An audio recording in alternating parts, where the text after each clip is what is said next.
بسم اللہ الرحمن الرحیم۔ السلام علیکم ناظرین گرامی، کیسے ہیں آپ سب؟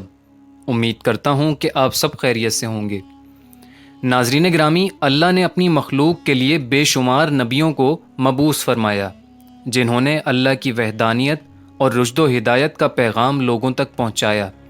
مگر نبی آخر الزماں حضرت محمد مصطفیٰ احمد مجتبیٰ صلی اللہ علیہ وسلم کے نزول کے بعد سلسلہ نبوت ختم ہو گیا، اور پھر اللہ نے اپنی وحدانیت، رشد و ہدایت اور رسول اللہ صلی اللہ علیہ وسلم کی محبت مخلوق کے دلوں میں اجاگر کرنے کا کام اپنے صالح اور نیک اولیاء اکرام سے لیا، جنہوں نے انبیاء اکرام کا وارث بن کر مخلوق کی رہنمائی فرمائی۔ روایتوں میں ہے کہ حضرت عبداللہ ابن عباس رضی اللہ تعالی عنہ سے روایت ہے کہ حضور نبی اکرم صلی اللہ علیہ وسلم نے ارشاد فرمایا کہ یہ وہ لوگ ہیں جنہیں دیکھنے سے اللہ یاد آ جاتا ہے۔ ایک دوسری روایت میں حضرت عبداللہ ابن عباس رضی اللہ تعالی عنہ فرماتے ہیں کہ ہم نے حضور نبی اکرم صلی اللہ علیہ وسلم سے عرض کیا، یا رسول اللہ صلی اللہ علیہ وسلم، ہمارے بہترین ہمنشین کون ہیں؟ فرمایا، وہ جس کا دیدار تمہیں اللہ تعالیٰ کی یاد دلائے، اور جس کی گفتگو تمہارے علم میں اضافہ کرے، اور جس کا عمل تمہیں آخرت کی یاد دلائے۔ ایک مجلس میں حضور نبی اکرم صلی اللہ علیہ وسلم نے ارشاد فرمایا کہ قیامت کے دن ایسے لوگ ہوں گے جو نہ کہ نبی ہوں گے اور نہ شہید، مگر اتنے اونچے مقام پر اللہ کے قرب میں بیٹھے ہوں گے کہ جس پر قیامت کے دن نبی اور شہید بھی رشک کریں گے۔ صحابہ اکرام نے عرض کیا، یا رسول اللہ صلی اللہ علیہ وسلم، خدا کے لیے ذرا ان کی وضاحت کیجئے، ان کی علامتیں بیان کریں تاکہ ہم ان کو پہچان سکیں کہ وہ کون لوگ ہیں۔ یہ سوال سن کر آقا علیہ السلام کا چہرہ خوشی سے کھل اٹھا، اور پھر آقا علیہ السلام نے ارشاد فرمایا، وہ مختلف قبائل اور مختلف شہروں اور مختلف علاقوں سے ہوں گے، ان کے درمیان خونی رشتہ داری نہ ہوگی، وہ صفا قلب رکھتے ہوں گے، اور قیامت کے دن جب وہ آئیں گے تو اللہ فرمائے گا کہ ان کے لیے نور کے صوفے، کرسیاں اور ممبر بچھا دو، اور اللہ پاک اپنی دست کرامت سے ان کو نور کی کرسیوں پر بٹھائے گا، اور پھر اللہ ان کے چہرے کو نور کر دے گا، ان کے چہروں سے سورج کی طرح نور نکلے گا، اور وہ لباسی نور ہو جائیں گے۔ ہر شخص قیامت کے دن جب تھر تھر کانپ رہا ہوگا، ان لوگوں کو کوئی خوف نہ ہوگا، لوگ غمزدہ ہوں گے، یہ غمزدہ نہ ہوں گے۔ یہ سن کر صحابہ اکرام ہیجان میں تھے کہ ابھی آگے بات کھلی، یہ کون لوگ ہیں؟ تب آقا علیہ السلام نے پردہ اٹھایا اور آیت پڑھی، الا ان اولیاء اللہ لا خوف علیہم ولا ہم یحزنون، خبردار، بے شک اولیاء اللہ پر نہ کوئی خوف ہے اور نہ وہ رنجیدہ و غمگین ہوں گے۔ دوستو، یہ سلسلہ اولیاء اکرام کے حالات و واقعات پر مبنی ہے، جس کے دیگر پارٹس وقتاً فوقتاً ہمارے چینل پر اپلوڈ کیے جاتے رہیں گے۔ آج کی یہ ویڈیو شروع کرنے سے پہلے آپ سے ایک چھوٹی سی ریکویسٹ ہے کہ اگر آپ نے ابھی تک ہمارا چینل سبسکرائب نہیں کیا ہے تو ابھی چینل سبسکرائب کریں اور بیل آئیکن دبانا ہرگز نہیں بھولیے گا۔ دوستو، واقعہ کربلا کے بعد بھی دشمنان اہل بیت کے اہل بیت اطہار کے ساتھ رویے نہایت ہی تکلیف دہ تھے۔ خانوادہ رسول صلی اللہ علیہ وسلم کے بے شمار شہزادگان کو تخت و تاج کے حصول کے لیے بے دردی کے ساتھ شہید کیا جاتا رہا، مگر اللہ نے اپنے بندوں کی ہدایت کے لیے حضرات حسنین کریمین علیہ السلام کی اولادوں میں سے ایسے ایسے کاملین پیدا فرمائے جنہوں نے روئے زمین پر انسانوں کی رہنمائی فرمائی۔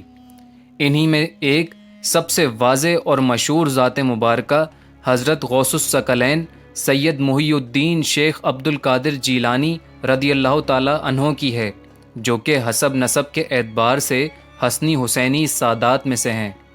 آپ مرتبہ و رتبے کے اعتبار سے اولیاء اکرام کے سردار اور ائمہ اہل بیت کے 17ویں امام ہیں۔ مرتبہ امامت پر متمکن ہو کر آپ نے ارشاد فرمایا کہ میرا یہ قدم تمام اولیاء اولین و آخرین کی گردن پر ہے، اور آپ کے اس حکم پر تمام اولیاء اولین و آخرین نے اپنی اپنی گردنیں خم کر کے آپ کے حکم کو تسلیم کیا۔ دوستو، ہم اس سیریز میں حضور غوث الثقلین شیخ عبد القادر جیلانی رضی اللہ تعالی عنہ کے ظاہری زندگی کا مکمل احوال سماعت کریں گے۔ آج کی اس ویڈیو میں آپ کا شجرہ نسب، اور آپ کے آبائی وطن کے حوالے سے معلومات پیش کی جائے گی۔ غوث الساکنان ارض و سما غوث الثقلین سید محی الدین شیخ عبد القادر جیلانی رضی اللہ تعالی عنہ ائمہ اہل بیت کے 17ویں امام ہیں۔ آپ کا اسم گرامی عبد القادر، کنیت ابو محمد اور لقب محی الدین ہے۔ آپ اپنے والد ماجد کی جانب سے حسنی ہیں، چنانچہ آپ کا سلسلہ نسب اس طرح ہے: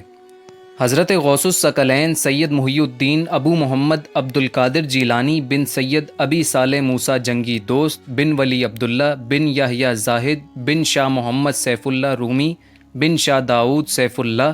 بن سید موسیٰ ثانی بن سید عبداللہ المعروف شیخ صالح بن سید ابو الحسن موسیٰ بن سید عبداللہ بن سید حسن مثنی بن امیر المؤمنین امام حسن بن امیر المؤمنین امام المتقین اسد اللہ الغالب حضرت علی ابن ابی طالب کرم اللہ تعالی وجہ الکریم سے ہے،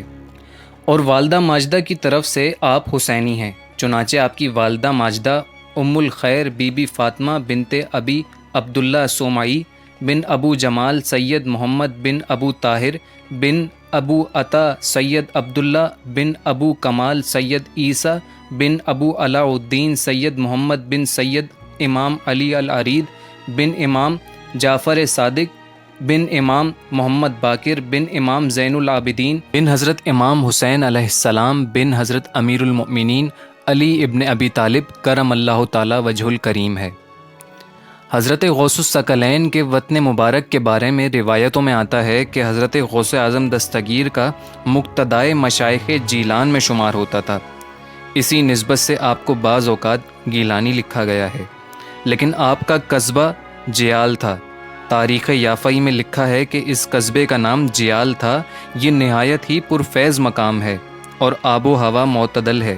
یہ قصبہ کوہ جودی کے دامن میں واقع ہے۔ حضرت نوح علیہ السلام کا بیڑا اسی جودی پہاڑ پر قرار پذیر ہوا تھا۔ جگہ بغداد سے 7 روز کی مسافت پر واقع ہے، اسی نسبت سے آپ کو جیلی یا جیلانی کہتے ہیں۔ دوستو، اس سیریز کی دیگر ویڈیوز دیکھنے کے لیے ہمارے اس چینل کو ضرور سبسکرائب کیجیے۔ آج کی یہ ویڈیو کیسی لگی کمنٹ کر ضرور بتائیے گا، اور شیئر کرنا ہرگز نہ بھولیے گا۔